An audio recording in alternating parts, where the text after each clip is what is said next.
What's good, everybody? Welcome back to Mechee from the Midwest. We drop a new episode every Friday. I'm repping the Titans today. Got the shades on. Mike's hot. Let's talk about it. Appreciate y'all for tuning in. Let's get it started. Hey, what's going on, y'all? Welcome back to the Meet from the Midwest podcast. Trying something new tonight. I'm doing my video, but when I switch to go to a different segment, I'm going to insert one of those videos I was doing on Sora a couple months ago. And I just want to try something out. It's pretty much like a commercial break. So if I take a little quick pause, that means it's going to the next segment. You'll see what I'm talking about if you're watching this video. But first off, I just want to thank all my viewers. I want to thank everybody for tuning in today. I got a nice little lineup for y'all. I'm not going to try to have y'all all night. I'm going to try to do like 30, 40 minutes. But some of the topics I want to talk over tonight is NFL wild card results from last week. Divisional round is here this week. I want to do my predictions on that. 9 coaches got fired in the NFL. I want to tell you who's the hottest coaches. I want to go over their record, who teams should be gunning for, and who my Tennessee Titans should be going for. Corey Holcomb. I know y'all, if y'all been watching that with them, as far as when it comes to comedians and stuff like that, Corey Holcomb got into it with some cat. I can't think of his name right now. I'll bring it up in a second when I get to that part. I just want to tell you about give you my personal opinion on the situation and stuff I've been through when it comes to those type of altercations. Music, I want to talk about Max B and French Montana dropping their first tape together since Max B been out. Also, J. Cole announces his new album coming out next month, and he releases a fire track. We'll get into that as well. And the last thing I want to talk about is His and Hers. But I think I'm going to talk about that first so I won't forget everything. That's a TV show I've been watching on Netflix. Me and my fiance, pretty dope show. Just got through finishing the other day. Definitely want to tap into that. So I'm thinking I want to start there. Yeah, I think I'm going to start there. Let's get right into it, man. TV shows for the week. This show is called His and Hers. What a wild, crazy story. Before you go any further, if you have not saw this show, do not watch this portion of this segment until the end. Don't watch the segment right here. Just stop right here. Fast forward to the next segment because this will be a spoiler alert. I had to tell the whole story because if not, you're going to want to watch this show based off if you've seen the previews or whatever. But at the same time, you can be like, damn, dog, you didn't give it away. I got to give it away. It's the only way. I got to give my personal opinion on the show. So the main characters on the show is Anna Andrews and Detective Jack Harper. Those are the two main people. Anna Andrews is played by Tessa Thompson, and Detective Jack Harper is John Bernthal or whatever. Bernthal, I think that's how he said. This dude, he's one of my favorite actors, man. If you don't know him, he's Shane that was on Walking Dead. He played in American Gigolo. He was the Punisher on a TV show. He's the accountant with was that Ben Affleck? He's the badass brother, whatever. I won't say he plays the same character, but he's always the asshole or the bad guy on pretty much everything on the saw, like the one that just don't give a damn. But anyways, as far as the story goes, so Detective Jack, they just received the report pretty much that somebody has passed away. They come to the scene and they find out it's her name is Rachel Hopkins. Rachel Hopkins is actually a friend of the neighborhood that his ex-wife, his wife, they're pretty much going through some things. Anna moved away from their hometown, so she's doing her own thing. She's been having her own little affair, and Jack been is doing his own thing. Come to find out, Jack was messing with this this lady that ended up she was married. He was actually involved with her. So first person they're gonna say is the suspect is the last person that was involved with him. So he's going through all the loops to clear his name to say, look, yeah, I did have sex with her. I was involved with her, but he can't tell them that because it's gonna make him the main suspect. But he knows as a detective, hey, I'm gonna be in this shit because of I know what I did with her or whatever. So he's having flashbacks throughout the show. Out of nowhere, Anna, his wife is a TV anchor. She shows back up and says she wants to cover the story. So with her showing back up, it's like, how did you just show up when one of your friends passed away? Like, how do you link these two together and stuff? So, damn, it's so hard to explain this because I don't want to give away like the main details, but I got to give away some of the details. Anyways, as the show goes on, a few more people start coming up missing and end up dying, and they start putting it together because Jack is working with a Detective Patel, and she started putting together like, wait a minute, the people that are dying, it's coming full circle because it's four friends. Two of the friends have died so far. Next thing you know, three of the friends have died. So pretty much all the friends are dying. It's five of them. I take that back. It's five friends total. Four out of the five died. So that leaves Anna, right? So you'll see how the rest of it plays out once you start to watch the show. But everybody gets to start disappearing and stuff. Well, not disappearing, but getting murdered. And then it starts to look like, wait, it must not. It can't be Jack. It must be Anna because when she came back, it's like now everybody's starting to die right when she got back. So during this time, now she's starting to look like she had something to do with it. Jack is looking like he had something to do with it. So Jack is trying to clear his name. Anna's trying to clear her name. And Patel is starting to realize, wait a minute, all this stuff Jack has been doing. He went to the Inferno or whatever, and to see the dead body, he took the woman's phone, Rachel's phone, to like see what was on the phone, just in case they go through it and see that he was actually involved in talking to her and stuff like that. Had pictures and everything, and that would blow his cover. He'll lose his job. So he's doing everything he can to put it on somebody else. So the husband was into some crazy kinky stuff, and they start trying to blame him. Well, Jack is trying to blame him because that gets the heat off him, and that just clears his name from all the shit. Anyways, as the I know I shouldn't even did this one, man, because there's just so much going on with the show. But as it continues on, people starting to easily start to be eliminated. Once it gets to Jack's sister, she was the last friend, technically was the last friend that was alive, and she ends up dead. Now, when she ends up dead, Anna is involved with the other news anchor that replaced her. She's involved with the husband of them.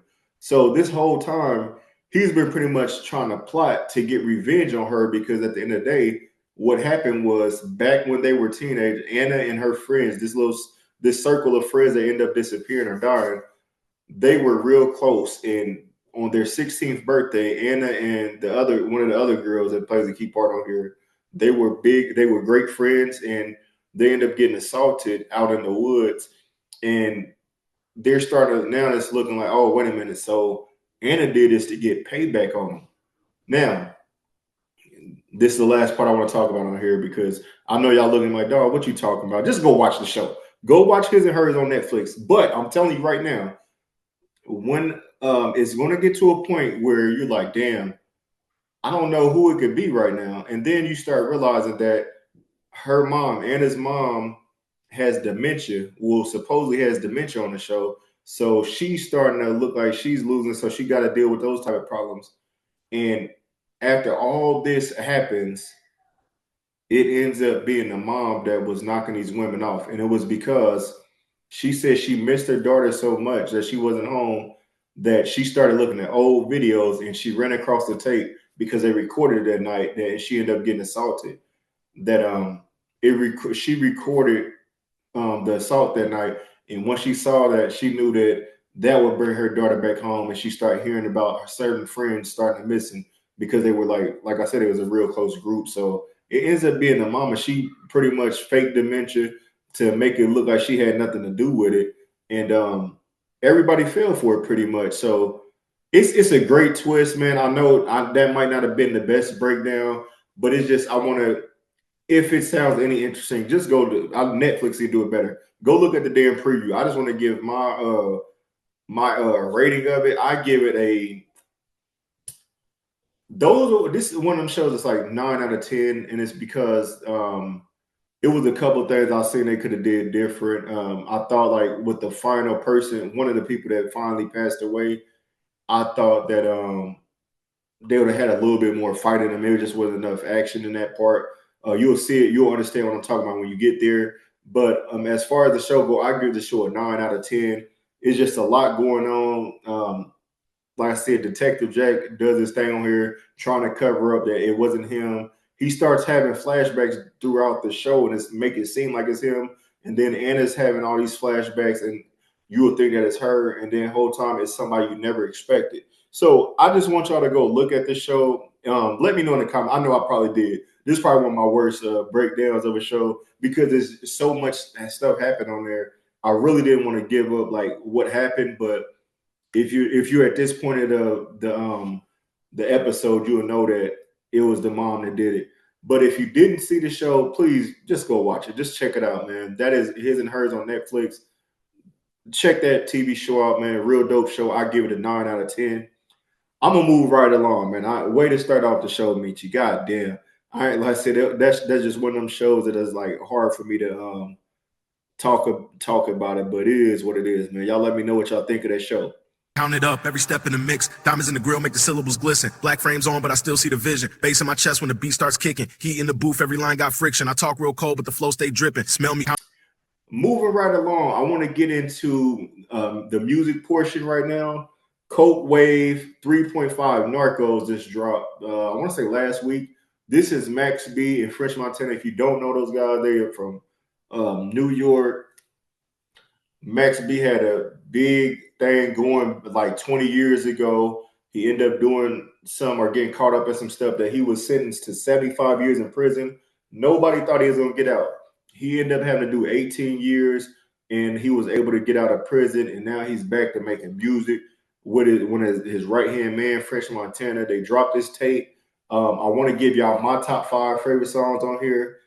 As far as the tape goes, it had 22 songs on here. The only features I see on here with them is beat makers. The only feature I see on here is Chinks, which is Chinks that I want to say he passed away some years back. That was like they like he said, the big 3 for them, they top 3. But my favorite, I just want to give y'all my 5 favorite songs on this tape. My favorite 5 songs in no particular order would be for what is this? My bad. Did I tell you what the tape called? The tape is called, Coke Wave 3.5 Narcos. My favorite 5 songs on here are, where we go, Make America Wavy Again. They got a video for that. Pop the Have, Heaven, Me Too, and Nigga Like Me. Those are my favorite 5 tracks. Out of those 5 songs right there, my favorite track out of those would be Papa Have. I think I done played that the most. Salute the Joe and Jada podcast. I was listening to them and they played this song and they played another song. I went, what is it called? I went deaf on somebody. What is it? I went deaf on a bitch or something like that. Oh, Ever Since You Left Me. Damn, that was just a hook on there. They played those 2 songs on there. I was like, man, you know what? I ain't did a music review yet this year. I know it's only 2 weeks into the year, but I was like, I got to get on here with this one. And I gave the whole tape a listen.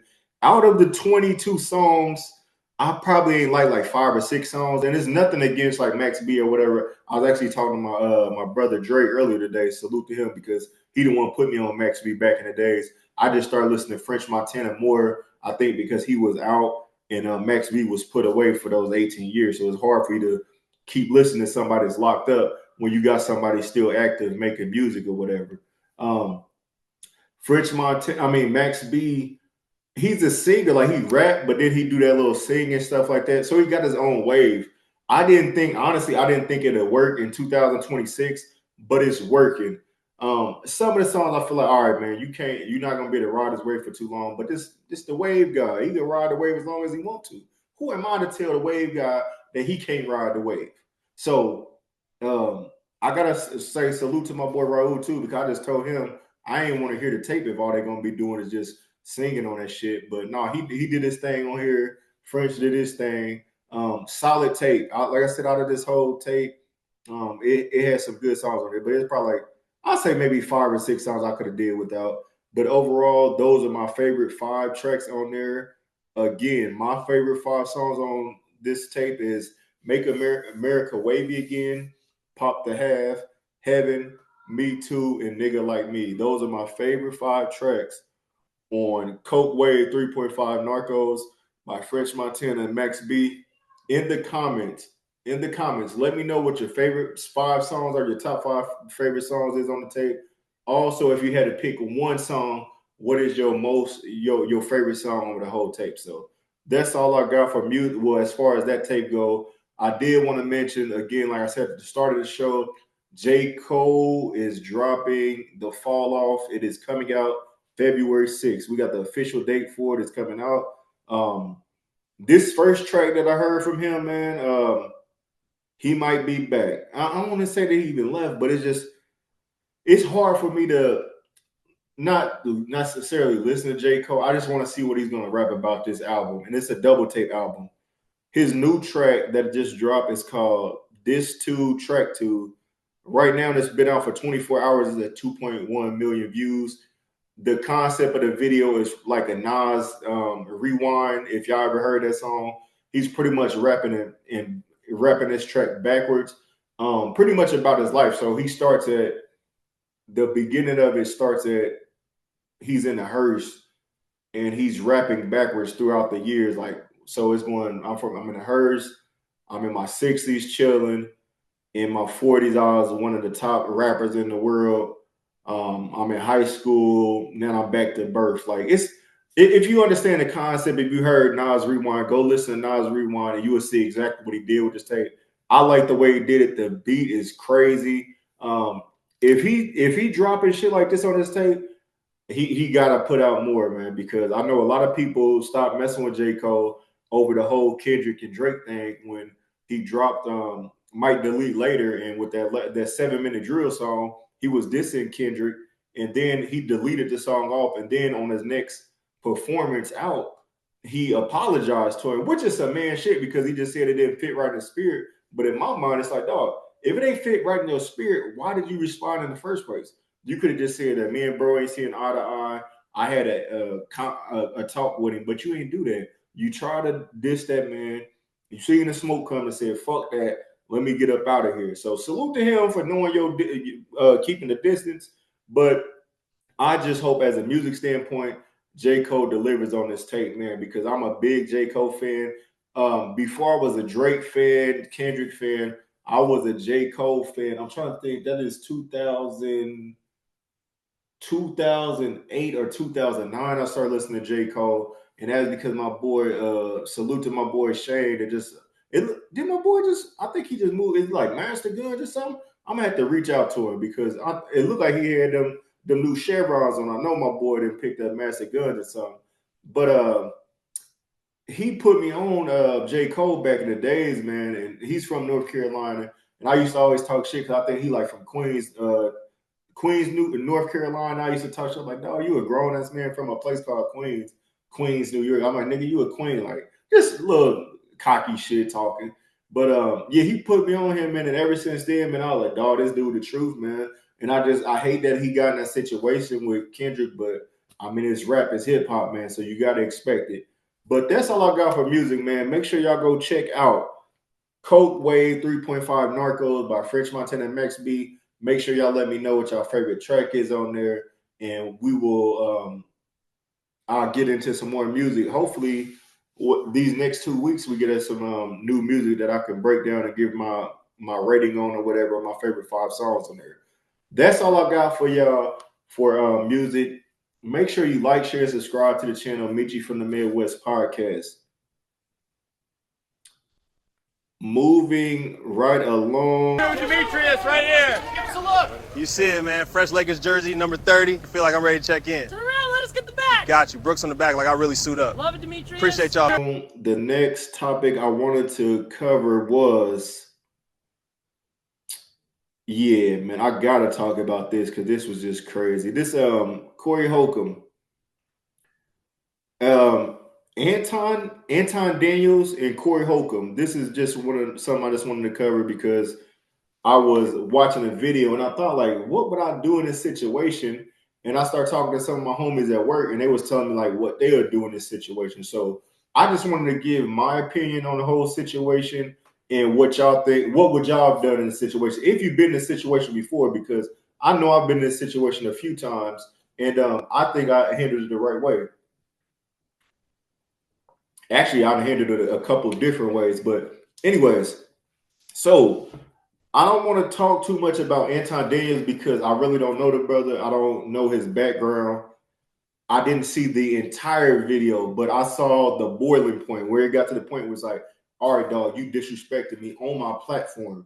And that was Anton Daniels and Corey Holcomb got into a little conversation, and Corey Holcomb told him, now this is on Corey Holcomb's platform. So he's like, dog, you been kissing white ass this whole episode. That's all you talk about. Like you cover up for the white man and all this stuff. And I don't want to bring it into race and stuff like that, but I'm just saying this is what the topic was. And once he said that, I think the Daniels dude got a little too upset about it. And he said, you've been sucking black people's dick this whole time. So then it was like, oh, hold on. Now I said you've been kissing ass. You don't tell me that I'm out here sucking dick. Black people dick at that. Like, dog, we both black. What we talking about here? So it get to the point where like, hey, we're not doing that.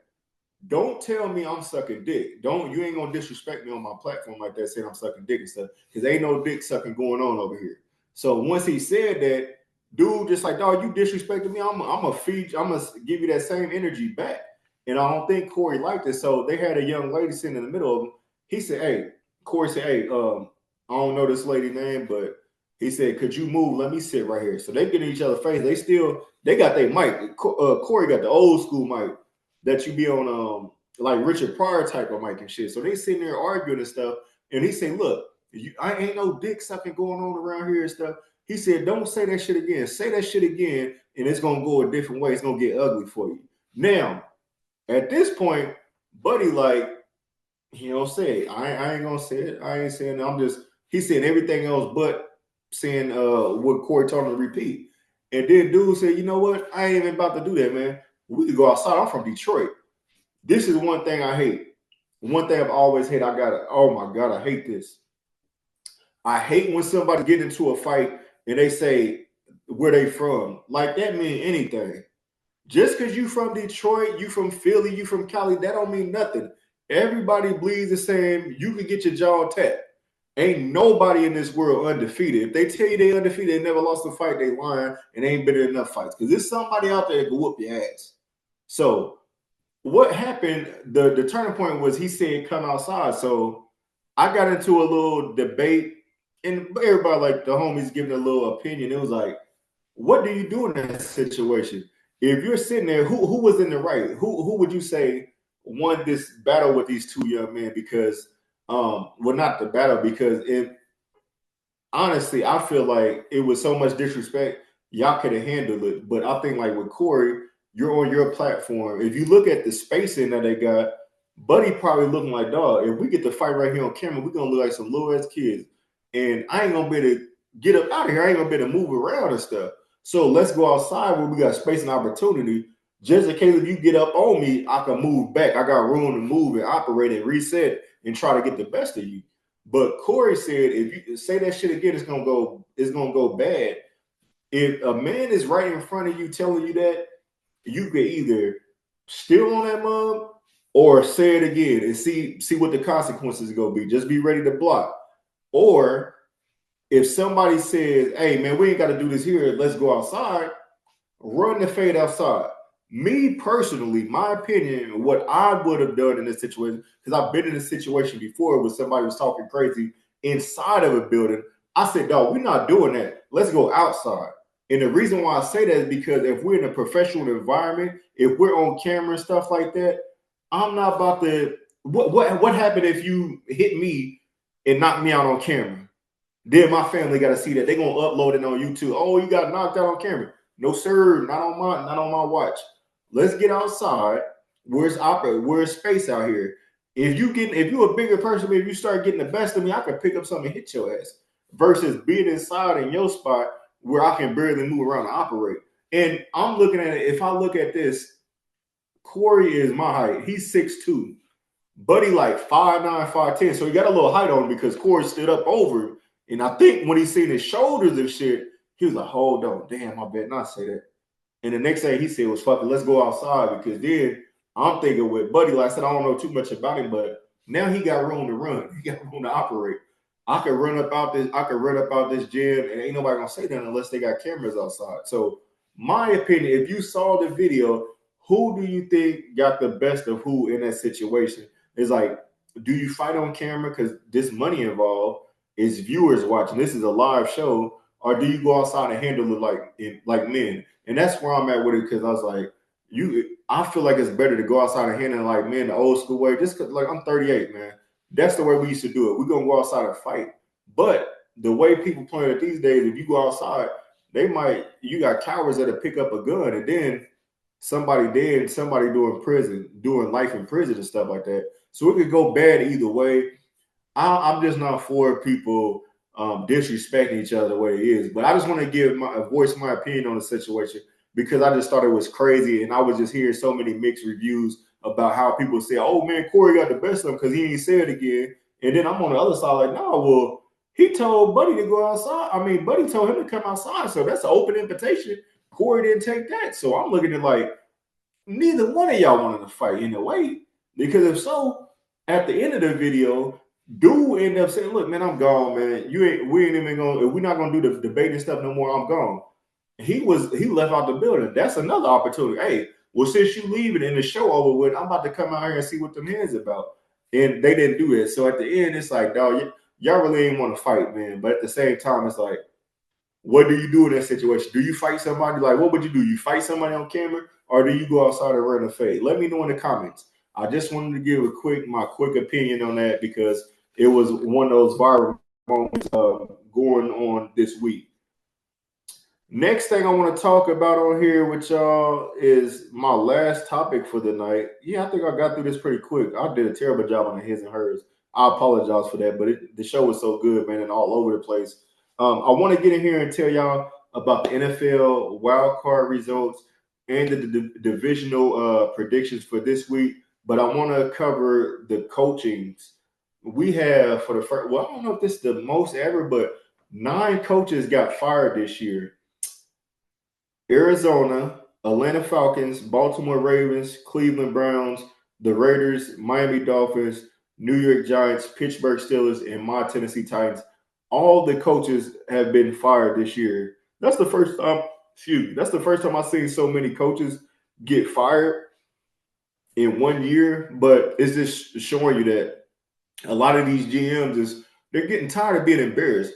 If y'all not producing games, and there's another thing, I really dislike that people put all the blame on the quarterback every time a team lose.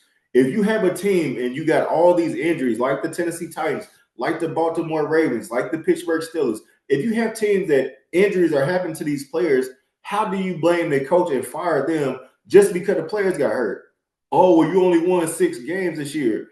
My best players are not available. It comes down to the players. They have to be taking care of their body. Injuries happen. It's a part of the game.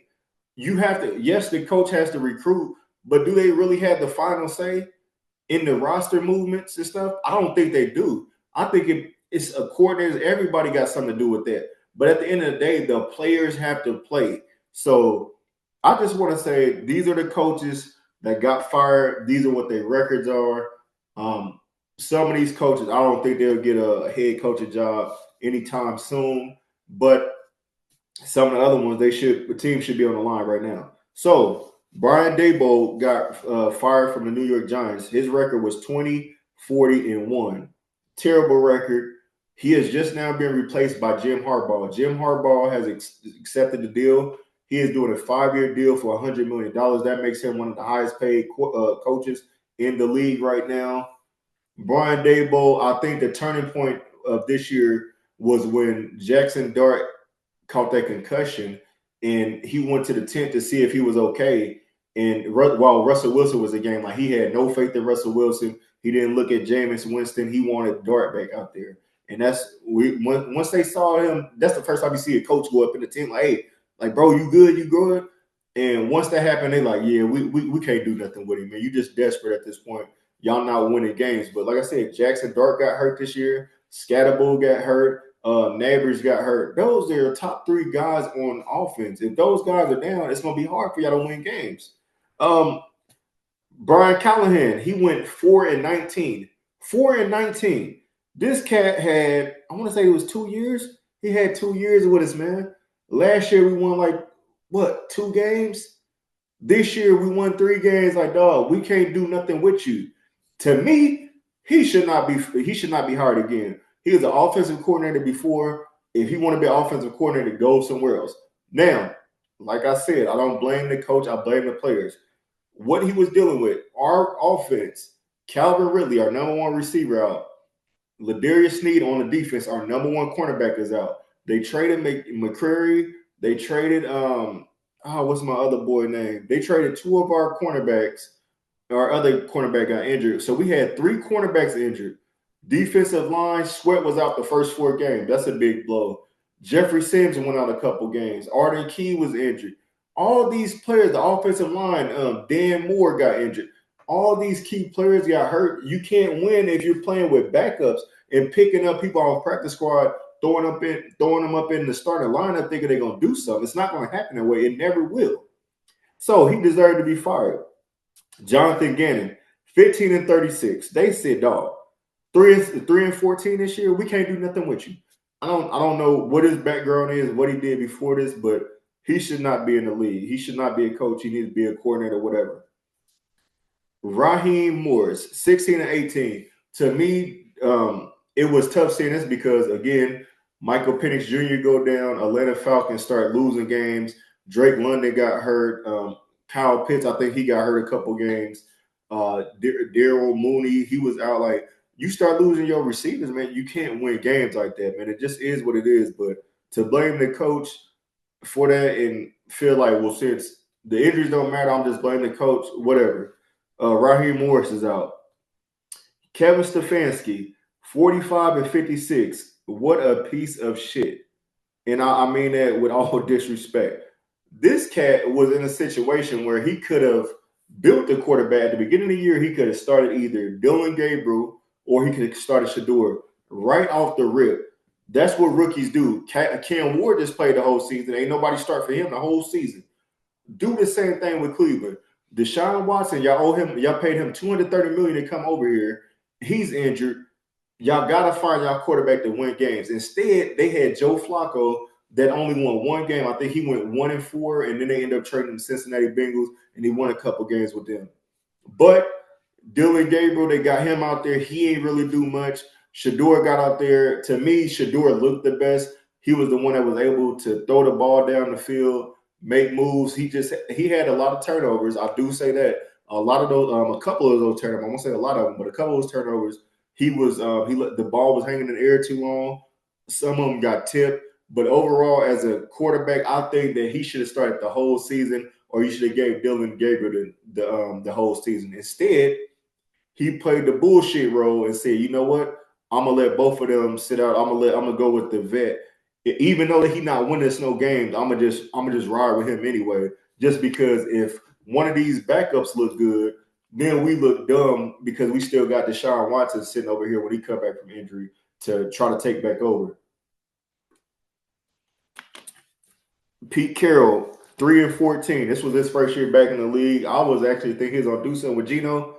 Fuck out of here, Pete Carroll. The time has changed. Ain't nobody listening to you. That's what it is. Mike McDaniel, 35-33. Y'all trade most of y'all defense. Tyreek Hill goes down for the year. Ain't much y'all can do. If the offense not there, the defense not there, how do you expect the coach to teach these cats to win games? Didn't happen. John Harbaugh was probably one of the biggest moves that they made. 180-113. 18 years. He got a Super Bowl ring with them. The only thing was that they're, like I said, they was missing the playoffs. Again, Lamar Jackson was hurt a couple games. Mark Andrews was hurt. Isaiah Likely. The defense has been banged up all year. They said Baltimore was one of the most injury team with when it comes to defense. Half their damn defense was out. none of that. Pretty much half the starters didn't play all year, so they gave up on it. They tapped out. But then, what does that change? With you getting a new coach, it's not going to make the players healthy. The players still got to play. And finally, Mike Tomlin, 193, 114 and 2, 19 seasons. The coach that went plus 500. He never had a losing season. To me, that's always a plus because you're showing you had that winning mentality, but you're working with what you got. You just can't beat the top dogs, and that's how it is. You got to realize this the AFC. The Patriots been leading the way. The Chiefs been came out of nowhere and started taking over. You got Buffalo. You got some heavy hitters, man. And when you look at the Pittsburgh team, the last time they were great was when they had a great quarterback. Ben Roethlisberger was a great quarterback. Antonio Brown, a great receiver. Mendenhall, all them type of boys, Le'Veon Bell, they had squads back then. But once you go from that to Kenny Pickens, to Mitch Trubisky, to Aaron Rodgers at 42 years old, you can't win games like that. You trade for DJ Metcalf, you get rid of George Pickens. So instead of having two receivers that can play the one, you trade 1-for-1, and both of them hotheads. Metcalf got suspended because he said that somebody called him out his name or racial name and stuff whole time. Buddy said the fans said that he was calling him by his government name, and he didn't like that he knew his real name. So it is what it is, man. I think my thing is, out of all these coaches, I know Harbaugh just got the job. I would love for Mike Tomlin to come to Tennessee because we need to be plus 500. I'm cool with that. We just won 2 games. We won 3 damn games. I want to win 6 games. I want to win 8 games. We want to win 9 games to be over 500. And I feel like once we start trending up, we'll become a better team. But until then, they're gonna end up. I hope they don't hire no bullshit like I've been hearing, like Mike McCarthy, Jason Garrett, like all these old ass Cowboys quarterbacks that got fired years ago. We don't want it. We need coaches that have energy that's going to make us believe in ourselves. Not no coach that's on the sideline like a damn mute, not celebrating or nothing, just looking weird in the face. So that's all I want to say. I want to say these were the coaches that got fired. Like I said, well, now there's 8 jobs open. I'm hoping that we can land Mike Tomlin. If not, I want somebody that's defensive mindset and a coach that can help coach our quarterback because Cam wants to win. He's not a loser. He's a born winner, and I want to see us do better, man.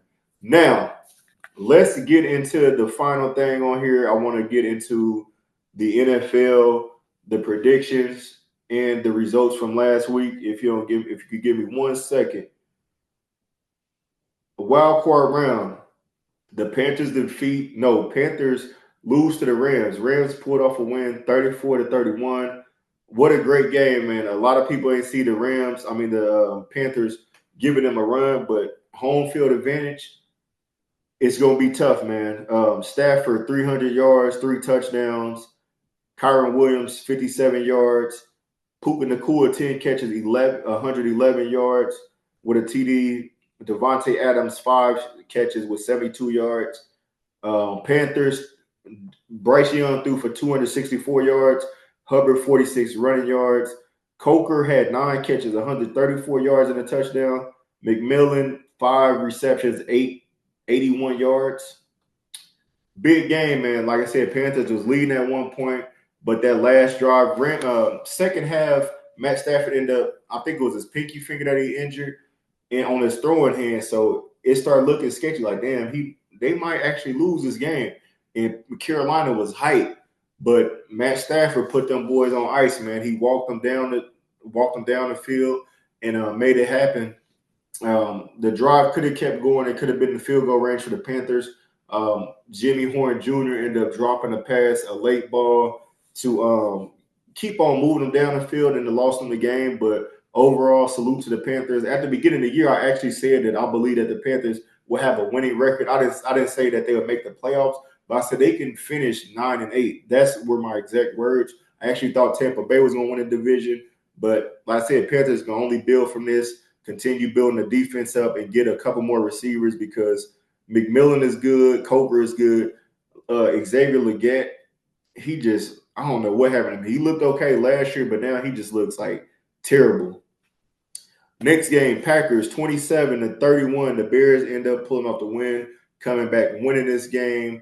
What a game. I was not expecting the Bears. No, I expected the Bears to win this one because Michael Parsons not playing for the for the Packers. Sorry about that. Jordan Love, 323 yards, 4 touchdowns. He threw for 3 touchdowns in the first half. Jacobs, 55 yards. Dobbs, 8 catches, 124 yards and 1 touchdown. Golden, 84 yards with 4 receptions. Jaden Reed, 43 yards, 1 touchdown. Watson, 1 touchdown, 36 yards. Caleb Williams, 24 for 48, 361 yards, 2 touchdowns. Swift, 54 yards with a TD. Loveland, 8 receptions for 137 yards. Moore, 64 yards, 6 receptions. Aduze, two catches for 44 yards. This was a back and forth game. Green Bay actually went up in the second. Well, they was up in the first half, and Bears kept on clawing back, man. They had the home crowd rocking, and they finally found their rhythm.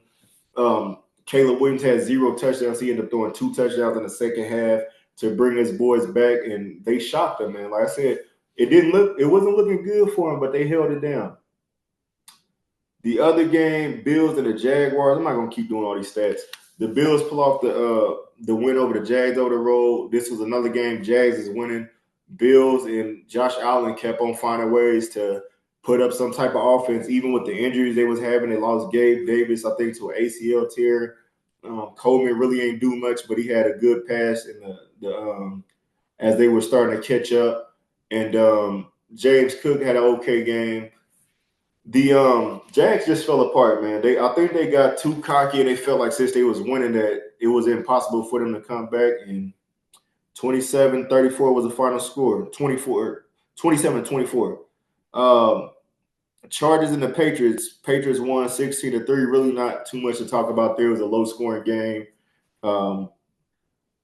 Drake May didn't look as dominant as I thought he would, but like I said, they pulled off the win against the Chargers. In the last game, 49ers defeat the defending champions, the Philadelphia Eagles. This was one of those games I said that a lot of people put Jalen Hurts in the top 10. To me, I'm like, yeah, he got some good numbers, but he's not top 10-ish. I just feel like those numbers, you can look at those numbers and tell, like, he had 20 rushing yards. That was tush push. He's running 1 yard, and he's getting pushed. As far as passing, he's not like really pushing the ball down the field. He's doing those small plays like dink and dunks like Tom Brady used to do, but nobody said anything about that. The 49ers lost George Kittle this game. The 49ers had defenders that wasn't even out there. They had people dropping like flies on this team, and they still found a way to beat the defending champs. A.J. Brown been calling for the ball all year. When it's his moment of time, he dropped 3 big plays. Now, I know a lot of people start saying this game not on Jalen Hurts, it's on A.J. Brown, but go to the numbers. If A.J. Brown dropped 3 passes, Jalen Hurts threw 35 passes. He went 20 for 35, meaning he missed 15 passes. If only 3 of those passes were dropped by A.J., what happened to the other ones? What happened to the other 12 passes that were incomplete? Who was that to? You feel me? So I seen a lot of them overthrown, underthrew, letting the ball hang in the air too long. That could have been costly turnovers. They shut down Saquon Barkley. Hurts stopped really running like that. Every time Devontae got the ball, they was making that boy hit the helicopter in the air. It was a real tough game, man, but the 49ers pulled it out. And they came back and won, and they held it down. So those teams will be moving on to the divisional round. Buffalo versus Denver Broncos. My prediction for that game, I'm going with the Buffalo Bills just because I don't like the Broncos. I just don't like them. I still can't believe we lost to them in game 1. So maybe I'm kind of biased, but with Josh Allen, this is the perfect time. Like I said, Mahomes, Lamar, and Herbert, all them boys is out right now. Go ahead and go win your Super Bowl. Jalen Hurts is out now, so the Eagles out the way, the defending champ. So now it's going to be a brand new champ. So I'm actually rock with the Buffalo because they really are an underdog team. When you look outside of Cook and Allen, they really don't have nothing going. At least, the defense is okay. But on offense, you can't really name too many people. Like they got Shavers. What's my boy name? They main target on there.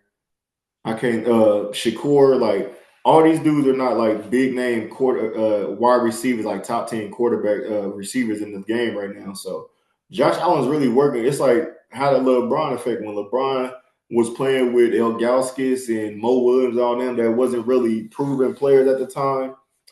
This is what this looking like right now. But I'm gonna go with Buffalo to win that one. 49ers versus the Seahawks. I think it's gonna be a tough game. I really want to go for the Seahawks. So that's my nephew team, Aiden. But I just don't believe in Sam Darnold, man. The defense is good. I don't believe in Sam Darnold. I don't believe he's going to be able to have what it takes to. I think once he throws one interception or a couple of bad passes, going to look like interceptions, that's when he falls for the trick and start throwing picks all game. So I'm going to go with the 49ers for the upset because I want to see the underdogs win this one.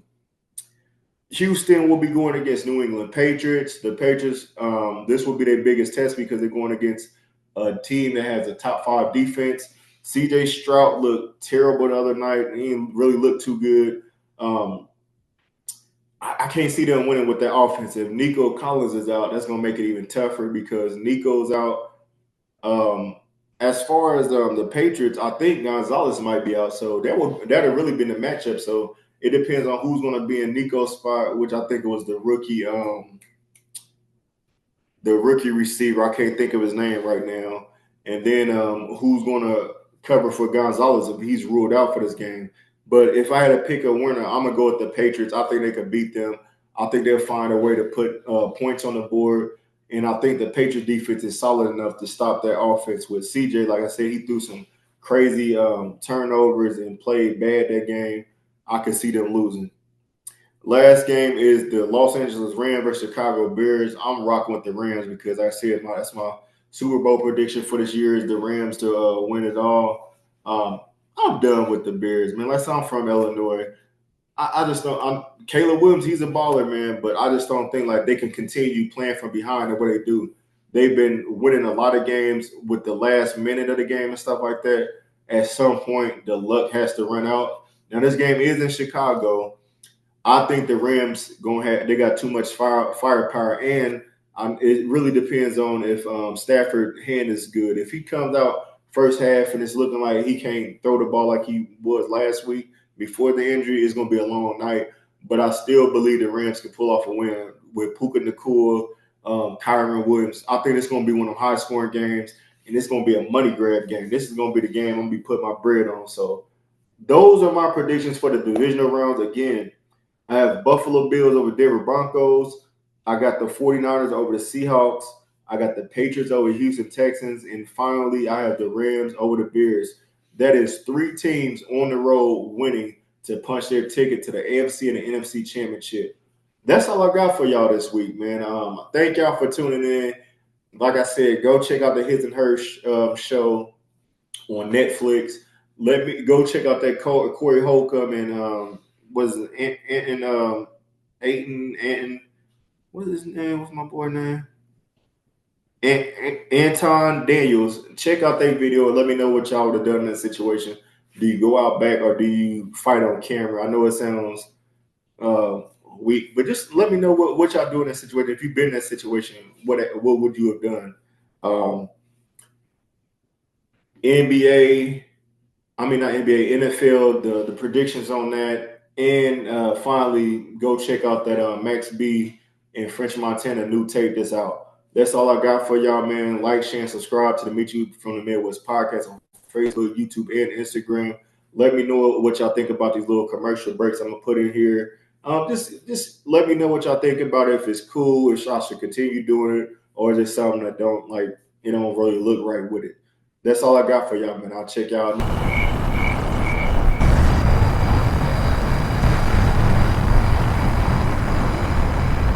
It's peaceful out here.